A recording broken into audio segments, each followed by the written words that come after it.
अब आइए जरा ग्लोबल संकेतों पे पहले, फिर उस वीडियो के पास चलेंगे स्ट्रैटेजी बनवाने के लिए। कैसा मूड, क्या संकेत?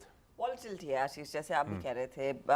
इनफैक्ट डे लो से नैस्डैक अच्छा खासा रिकवर कर गया, वरना कल जो हम प्री ओपन के वहाँ के संकेत देख रहे थे, अच्छी खासी बिकवाली वहाँ पर थी, लेकिन सेकंड हाफ में थोड़ी सी सिचुएशन बढ़ी।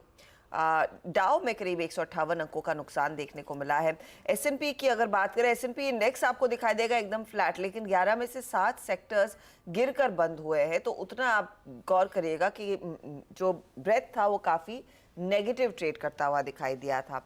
ऐसे कोई खास कारण नहीं दिख रहा है कि किस वजह से वो इंडाइसेस टूटे होंगे, लेकिन हाँ, एनर्जी स्टॉक्स थे जो एस&पी पर सबसे ज़्यादा दबाव बना रहे थे, और एनर्जी सेक्टर में कल करीब 1.5% तक की गिरावट देखने को मिली है, और ये एक पेन पॉइंट रहा है एस&पी के लिए।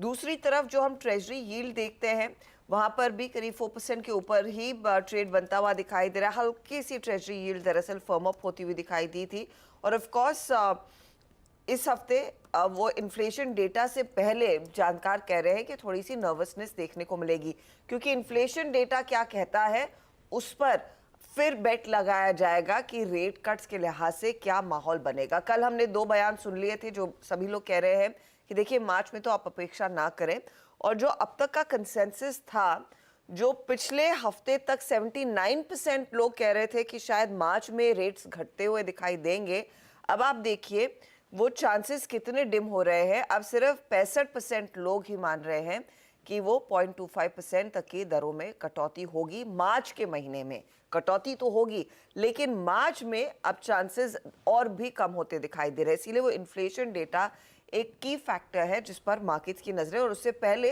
कोई ज्यादा प्री पोजीशन नहीं कर रहा है।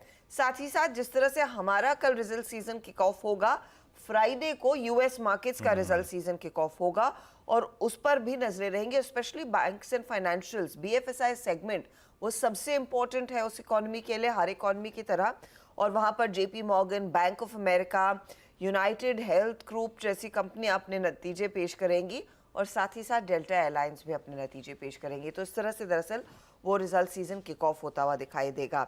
अच्छा, आज बाय द वे जापान का मार्केट आप देखेंगे तो 33 साल के हाईस पर ट्रेड करता हुआ दिखाई दे रहा है, तो वो एक सिल्वर लाइनिंग है एशिया में।